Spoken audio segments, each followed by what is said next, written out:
I rang Sandy in Ria's room, and he answered, "Polly, we arrived about an hour ago and got your message. Glad you were off doing something, but having a good time." There was both question and challenge in his voice. "Yes, I have. I met a guy from California. Did Uncle Denny's tell you? He mentioned it. I've been off sightseeing and doing things with him. Not too much, I hope." I laughed. No fault of his, but no, not too much. "My, you sound grown up."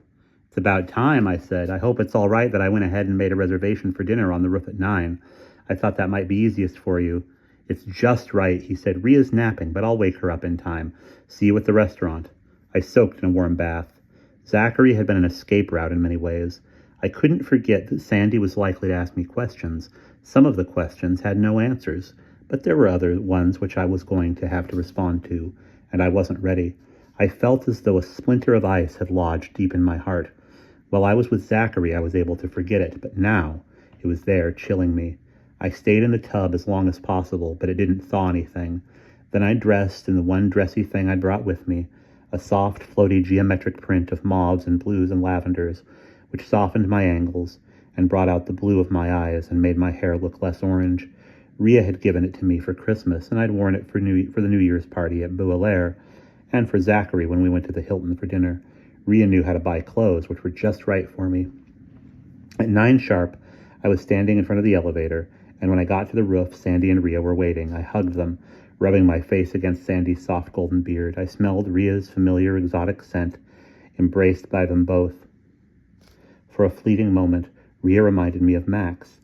They both had black hair. They were both tall. They both had fine bones. They knew how to dress. But that wasn't it. Max's eyes were silver, and Ria's like dark pansies. Max was thin, and Ria was slender. Max vibrated like a plucked harp, and Ria was serenely quiet.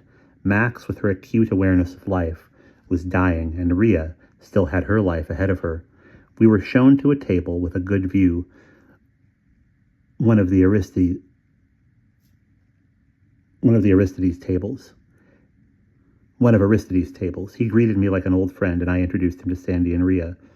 "You seem to have made yourself very much at home," Sandy said. Ria smiled at me approvingly.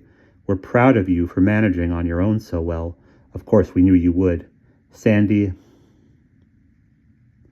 and Aristides spent quite a while discussing the merits of various dishes, and when Ria said something in Greek, Aristides was delighted, repeating everything in Greek, rattled off a list of wines, and approved of Ria's choice.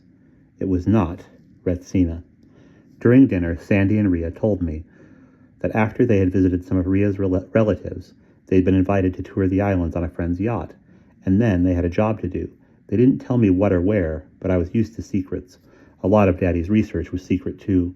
Ria and Sandy were even more cosmopolitan than Max, and I was only Polly, the island girl, but I was completely at ease with them. And we'll pause there.